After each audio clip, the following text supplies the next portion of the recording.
Well, good morning, everyone.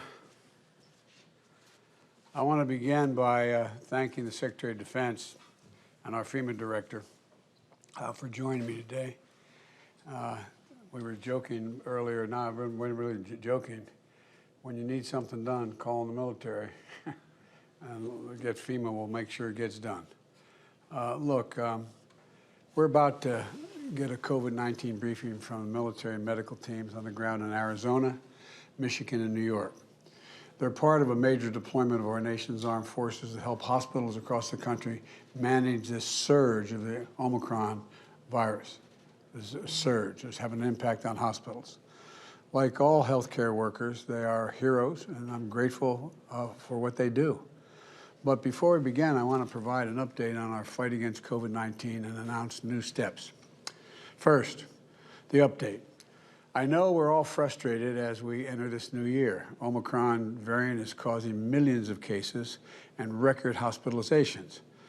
I've been saying that as we remain in this pandemic. This is a pandemic of the unvaccinated. And I mean by this, right now, both vaccinated and unvaccinated people are testing positive. But what happens after that could not be more different. If vaccinated people test positive, they overwhelmingly have either no symptoms at all or they have mild symptoms. And if you're unvaccinated, if they test positive, you are 17 times more likely to get hospitalized. As a result, they're crowding our hospitals, leaving little room for anyone else who might have a heart attack or an injury in an automobile accident or any injury at all. And yes, the unvaccinated are dying from COVID-19. But here's the deal. Because we fully vaccinated nearly 210 million Americans, the majority of the country is safe from severe COVID-19 consequences. That's why even as the number of cases among the vaccinated Americans go up, deaths are down dramatically from last winter. For example, before its vaccination requirements, the United Airlines was averaging one employee dying a week from COVID-19. After implementing its requirement, it's led to 99% of its employees being vaccinated. United had 3,600 employees test positive, but 0 hospitalizations, 0 deaths in over 8 weeks. But as long as we have tens of millions of people who will not get vaccinated, we're going to have full hospitals and needless deaths. So the single most important thing to determine your outcome in this pandemic is getting vaccinated. If you're not vaccinated, join the nearly 210 million American people who are vaccinated. And if you are vaccinated, join the nearly 80 million Americans who have gotten the booster shot with the strongest protection possible. Vaccines are safe, they're free, and they're widely available. So do it today, please, for your sake, the sake of your kids, the sake of the country. Now, I don't like to, outline the next steps we're taking against. I'd like to outline the next steps we're taking against the Omicron variant. Vaccinations are obviously the most important thing we're doing, but they are not the only important thing. First, masking. Masking is an important tool to control the spread of COVID-19. And when you're indoors in public places, you should wear the mask. And there are a lot, lots of different kinds of masks out there. And the Center for Disease Control and Prevention, the CDC, says that wearing a well-fitting mask of any of them is certainly better than not wearing a mask if it's well-fitting. What if over your nose? But it's about one third of Americans report they don't wear a mask at all. As I've said in the last 2 years, please wear a mask. If you're in I think it's part of your patriotic duty. It's not that comfortable. It's a pain in the neck. But I've taken every action I can as president to require people to wear masks in federal buildings and on airplanes and trains because they cross state lines. I've made sure that our doctors and nurses and first responders have the masks they need. Never again we're going to have our nurses using homemade masks and garbage bags over their clothing for hospitals because they don't have the gowns.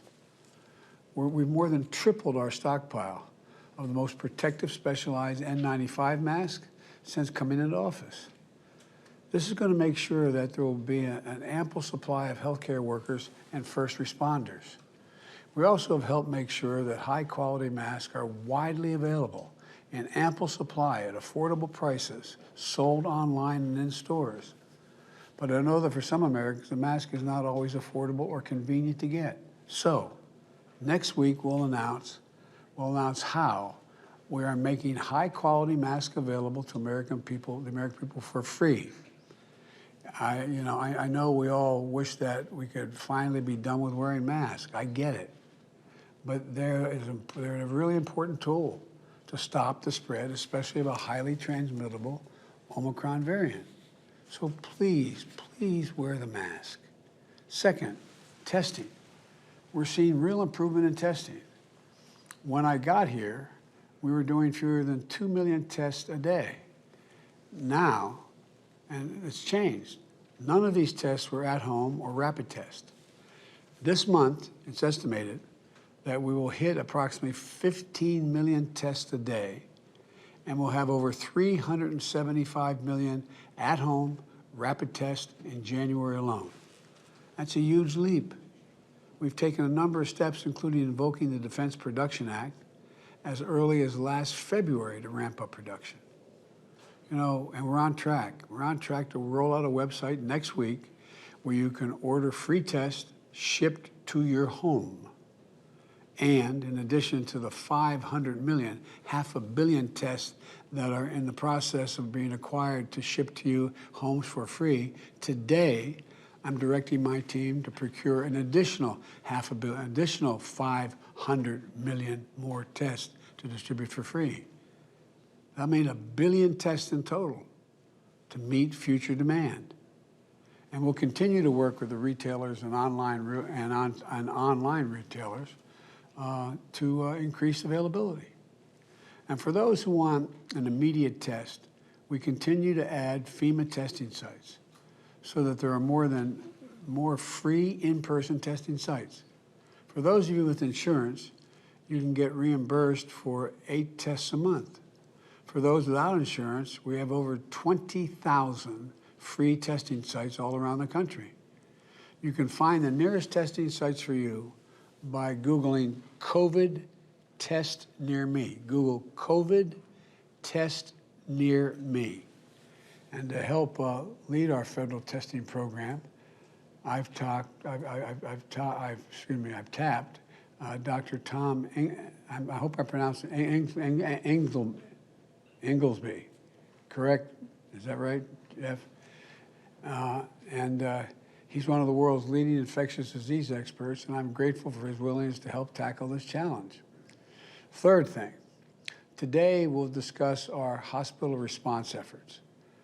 Just since Thanksgiving, over 800 military and other federal emergency personnel have been deployed to 24 states, tribes, and territories, including over 350 military doctors, nurses, and medics, helping staff the hospitals are in short supply.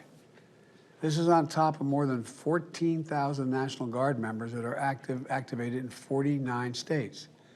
These deployments in my direction, and thanks to the American Rescue Plan, are fully paid for by the federal government.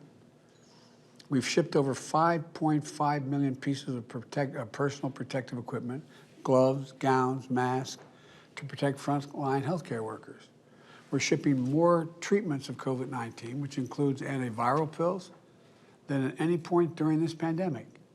In addition, I've directed FEMA to work with every state, territory, and the District of Columbia to make sure they have enough hospital bed capacity. Today, I'm announcing our next deployment of 6 additional federal medical teams, a total of more than 120 military medical personnel, to 6 hard-hit states: Michigan, New York, New Jersey, Ohio, Rhode Island. And let me close with this. It's been a long road, but what's clear is that we get through this when everybody does their part. No matter where you live, no matter your political party, we've got to fight this together. Unfortunately, while our military is stepping up, as they always do, there are others sitting on the sidelines. and we're standing in the way. If you haven't gotten vaccinated, do it. Personal choice impacts us all, our hospitals, our countries. I make a special appeal to social media companies and media outlets. Please deal with the misinformation and disinformation that's on your shows. It has to stop. COVID-19 is one of the most formidable enemies America has ever faced. We've got to work together, not against each other. We're America. We can do this. So the military medical teams on the ground, thank you for all and everything you're doing. And I'll stop here so we can get to the briefing started. Thank you for taking the time. Mr. President, we have a message for vaccinated Americans who are wondering why they should continue to restrict their activities, given that your health officials say most Americans will get COVID at some point. Folks, we'll talk about that later. Come on. Why should Americans trust your administration to beat COVID when the virus is clearly winning? On voting rights, do you think the Republicans would don't support voting rights?